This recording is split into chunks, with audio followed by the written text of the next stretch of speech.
بسم اللہ الرحمن الرحیم۔ السلام علیکم ورحمۃ اللہ وبرکاتہ۔ الحمد للہ وکفی وسلام علی عبادہ الذین اصطفی، اما بعد۔ حاضرین و ناظرین، یہ درس نمبر 1183 ہے اور آج سورۃ الکہف کی 5 آیتوں کی تلاوت اور تشریح کی جائے گی۔ آیت نمبر 69، 70، 71، 72 اور 73، 69 to 73۔ چلیے سب سے پہلے ہم ان 5 آیتوں کی تلاوت کرتے ہیں، لفظی ترجمے اور ترجمے کے بعد تشریح کرتے ہیں۔ اعوذ باللہ من الشیطان الرجیم، بسم اللہ الرحمن الرحیم۔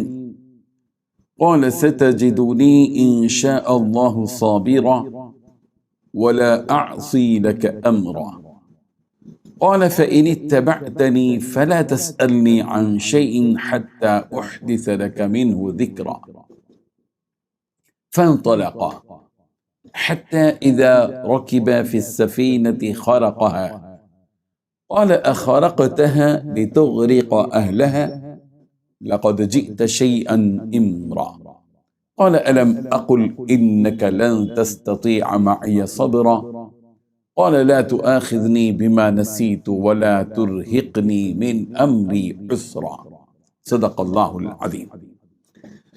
لفظی ترجمہ یوں ہے، قالہ موسیٰ نے کہا، ستجدنی یقیناً تم پاؤ گے مجھے، انشاء اللہ اللہ نے اگر چاہا، صابراً صبر کرنے والا، ولا اعصی اور میں نافرمانی نہیں کروں گا، لک امرا تیرے کسی بھی حکم کی۔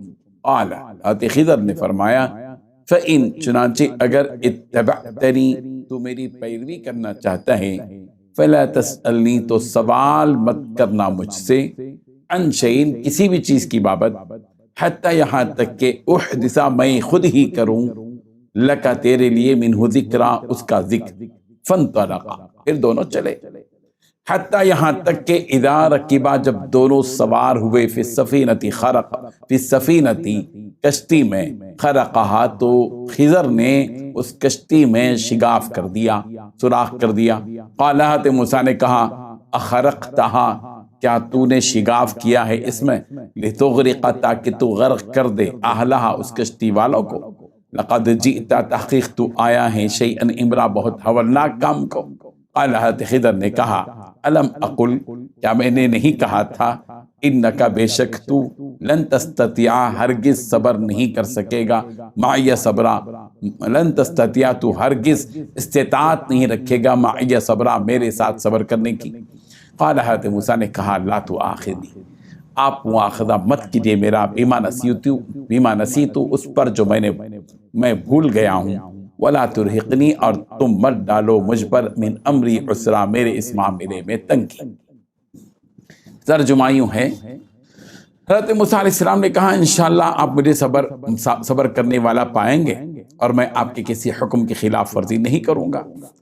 حضرت خضر نے کہا، اچھا اگر آپ میرے ساتھ چلتے ہیں تو جب تک میں خود ہی آپ سے کسی بات کا تذکرہ شروع نہ کروں، آپ مجھ سے کسی بھی چیز کے بارے میں سوال نہ کریں۔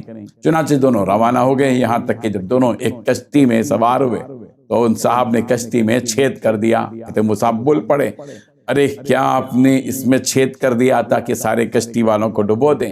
یہ تو آپ نے بڑا خوفناک کام کیا۔ انہوں نے کہا، کیا میں نے کہا نہیں تھا کہ آپ میرے ساتھ رہ کر صبر نہیں کر سکیں گے؟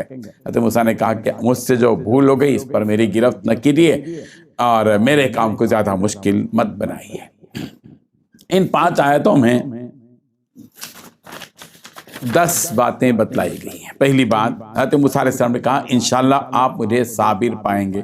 دوسری بات، میں آپ کی کسی حکم کی خلاف ورزی نہیں کروں گا۔ تیسری بات، حضرت خضر علیہ السلام نے کہا، اگر آپ میرے ساتھ چلتے ہیں تو جب تک میں خود ہی آپ سے کسی بات کا تذکرہ شروع نہ کروں، آپ مجھ سے کسی بھی چیز کے بارے میں سوال نہ کرنا۔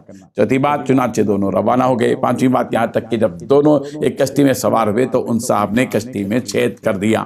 چھٹویں بات، حضرت موسیٰ علیہ السلام بول پڑے، ارے کیا آپ نے اس میں چھید کر دیا تاکہ سارے کشتی والوں کو ڈبو دیں؟ ساتویں بات، یہ تو آپ نے بڑا خوفناک کام کیا ہے۔ آٹھویں بات، حضرت خضر نے کہا، کیا میں نے تم سے نہیں کہا تھا کہ تم میرے ساتھ رہ کر صبر نہیں کر سکو گے؟ نویں بات، حضرت موسیٰ علیہ السلام نے کہا، مجھ سے جو بھول ہو گئی اس پر آپ میری گرفت مت کیجیے۔ دسویں بات، میرے کام کو زیادہ مشکل نہ بنائیے۔ بزرگان محترم، جانتے ہیں اس واقعے کو جو واقعہ چل رہا ہے سورہ کہف میں، حضرت موسیٰ علیہ السلام اور حضرت خضر علیہ السلام کے ساتھ ایک علمی سفر ہوا ہے، اور گزشتہ واقعے میں اس کی ابتدائی حالت بیان کر دی گئی ہے۔ اس کے حضرت موسیٰ علیہ السلام نے حضرت خضر علیہ السلام سے علم سکھانے کی درخواست کی تھی، تو حضرت خضر علیہ السلام نے کہا تھا حضرت موسیٰ سے کہ میرے ساتھ رہ کر تم اے موسیٰ صبر نہیں کر سکو گے۔ حضرت موسیٰ علیہ السلام نے کہا کہ انشاءاللہ آپ مجھے صبر کرنے والا پائیں گے اور میں آپ کی کوئی نافرمانی نہیں کروں گا۔ تو جب حضرت موسیٰ علیہ السلام نے وعدہ کر لیا تو دونوں ساتھ ساتھ سمندر کے کنارے چل دیے، یہاں تک کہ دونوں ایک کشتی پر پہنچے۔ وہ کشتی سواریوں کو لے کر ایک کنارے سے دوسرے کنارے تک پہنچایا کرتی تھی۔ ان دونوں نے کشتی کے مالکان سے کہا کہ ہمیں بھی سوار کر لیں۔ اس کشتی کے چند مسکین نوجوان مالک تھے، ان نوجوانوں نے حضرت خضر علیہ السلام کو پہچان لیا، اسی لیے ان دونوں کو بغیر کرائے کے کشتی میں بٹھا لیا۔ حضرت خضر علیہ السلام کو انہوں نے پہچان بھی لیا۔ حضرت خضر علیہ السلام نے ایک کلہاڑا لیا اور کشتی کے ایک تختے کو اکھاڑ دیا۔ حضرت موسیٰ علیہ السلام سے رہا نہ گیا اور فرمایا کہ ایک تو ان لوگوں نے ہمیں بغیر اجرت کے کشتی میں سوار کر لیا تھا، اور اوپر سے آپ نے یہ کیا کر دیا کہ ان کی کشتی میں ہی سوراخ کر دیا، اس کو ابتار بنا دیا۔ اب اس شگاف سے پانی بھرے گا تو کشتی ظاہر بات ہے کہ کشتی والوں کو لے کر ڈوب جائے گی، اور جتنے کشتی میں سوار ہیں وہ سب ڈوب جائیں گے۔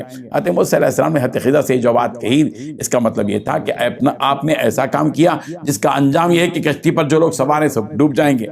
حضرت خضر علیہ السلام نے کہا کہ کیا میں نے تم سے نہیں کہا تھا کہ میرے ساتھ رہتے ہوئے تم صبر نہیں کر سکو گے؟ حضرت موسیٰ علیہ السلام نے فرمایا، اب یاد آ گیا حضرت موسیٰ کو، اور سنبھل گئے اور کہنے لگے کہ میں بھول گیا تھا، اس لیے آپ میرے بھولنے پر میرا کوئی مواخذہ نہ کریں اور میرے بارے میں آپ ذرا تنگی نہ فرمائیے، یہ درخواست کی۔ اس کے بعد پھر کیا ہوتا ہے اس کو انشاءاللہ ہم اگلی آیات میں، اگلے درس میں، اگلے آیات کی روشنی میں اس واقعے کو مکمل طور پر دروس کے طور پر انشاءاللہ بیان کریں گے۔